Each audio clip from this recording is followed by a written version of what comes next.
Ako si Lauren, and I am a college student from Burawen.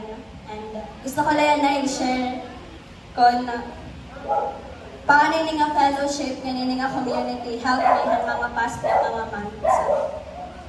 Okay. So the second half of this year has not been easy for me. I struggled akong pag-eskwela.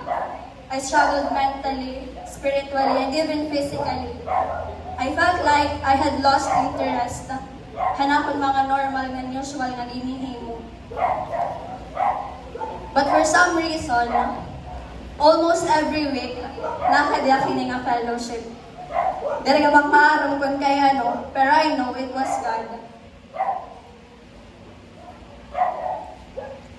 Almost always present pero you wouldn't believe nga damo na akong reason kung kaya na dere ako di mag-a-attend. Nga ni Monday pala, iniisip ko na nga, yun na nga si Juan, dere ko na ako makapakita biskan ka. Monday pala, iniisip ko na nga, direct mag-a-attend bisan ngayon. Pero the Lord never allowed it. Ay nag-excuse sa kaiyahin na, Lord, baray ko upod. Kaya Ate Alisa, permihan na chat nga, di ma-attend ako. Yan magda ko upod, nakakadiya. Ano sa kabeses, nag-excuse ako nga, Lord, baray ko yung para sahig. Pero randomly, nagpadarayin tao nga, random la talaga yung nga naghatag ha ako ng kwarta, nga nag-aadak yun para sahig. Ngayon, naaawod ko no kay, o sa lahat nga ituduray pakat ha Burawen, han service. Gintugot diwan niya nga mga taga-dagami mag-attend. Ngayon, wari lagi hapon takas, kay maagi lagi hapon ha Burawen kung mag-ahatid din mga taga-dagami. Ngayon, naglakad na liwat si Ate Alisa, nagpakatuya Cebu, wari ko na talaga upod. Anakon mga classmate liwat, igintugot ni Lord nga mag-attend nga dihin nga fellowship. So may dalaghapon ako upod. Ngano saya ako na lang mismo nagbibiling ng excuse para akon sarili. Waray ko upod.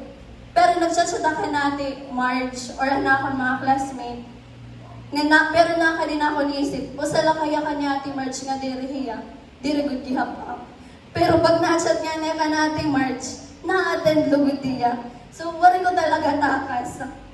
Nakadin ako niisip, diri kong takma ka, di kay pag nakadak, pero milak nagtutuong ka.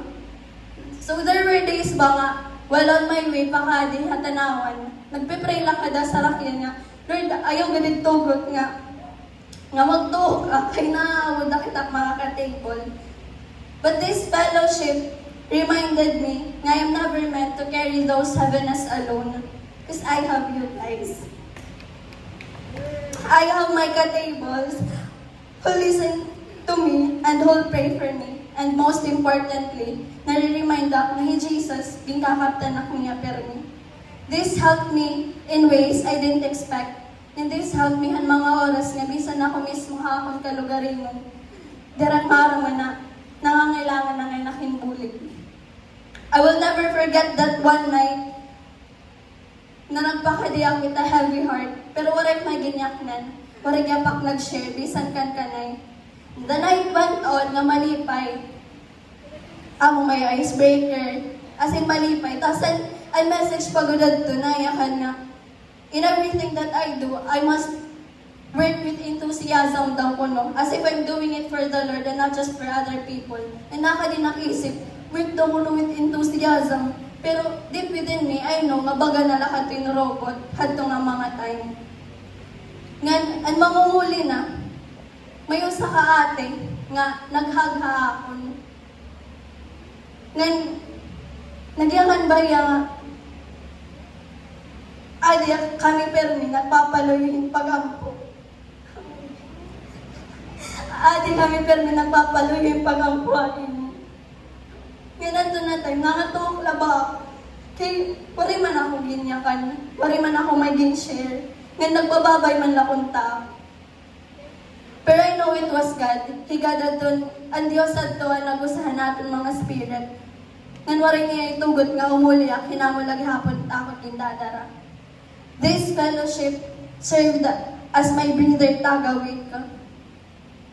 The shared laughters, especially kung mga may icebreaker. I didn't even know nga competitive nga yan na not until my icebreaker. The random magic hugs and the soulful prayers, nganan mga messages every week as tikadto. Now looking back, I finally realized kung kaya no dirigin tugot ni Lord nak mga plano. Kung kaya no wari ito kadayon, anak mga excuses, wari niya itugot nga madayon. Kay kung nadayon adto, I'll end up isolating myself. Those waray takas nga mga moments were not an accident, nga diri madayon or diri to coincidence. Those were meant to happen. Kay nga to ko makikita nga magkikiwahi Lord through this community, this family. Nganit na dayon na to, namimiss ko ang mga magupay nga mga butang nga inandam ni Lord para haapon. So thank you guys, and thank you Lord. All glory belongs to Him. Amen. Thank you for sharing your testimony, Lauren. Kaupay, ano?